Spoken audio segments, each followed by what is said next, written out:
The Eagle and the Fox. An eagle that had young ones, looking out for something to feed them with, happened to spy a fox's cub that lay basking itself abroad in the sun. She made a stoop and trussed it immediately, but before she had carried it quite off, the old fox, coming home, implored her with tears in her eyes to spare her cub and pity the distress of a poor fond mother, who should think no affliction so great as that of losing her child.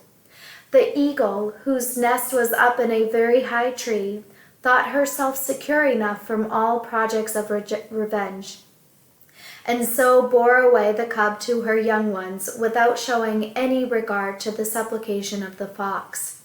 But that subtle creature, highly incensed at this outrageous barbarity, ran to an altar where some country people had been sacrificing a kid in the open fields, and catching up a firebrand in her mouth, made towards the tree where the eagle's nest was with a resolution of revenge.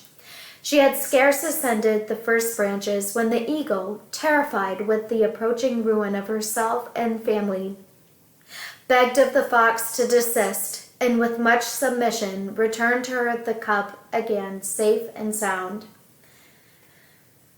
The application. This fable is a warning to us not to deal hardly or injuriously by anybody. The consideration of our being in a high condition of life, and those we hurt far below us, will plead little or no excuse for us in this case. For there is scarce a creature of so despicable a rank but is capable of avenging itself some way and at some time or another.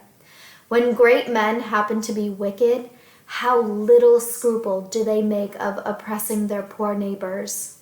They are perched upon a lofty station, and have built their nest on high, and having outgrown all feelings of humanity, are insensible of any pangs of remorse.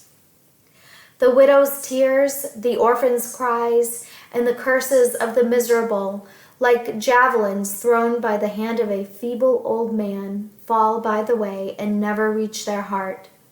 But let such a one, in the midst of his flagrant injustice, remember how easy a matter it is, notwithstanding his superior distance, for the meanest vassal to be revenged of him. The bitterness of an affliction, even where cunning is wanting, may animate the poorest spirit with resolutions of vengeance. And when once that fury is thoroughly awakened, we know not what she will require before she is lulled to rest again. The most powerful tyrants cannot prevent a resolved assassination.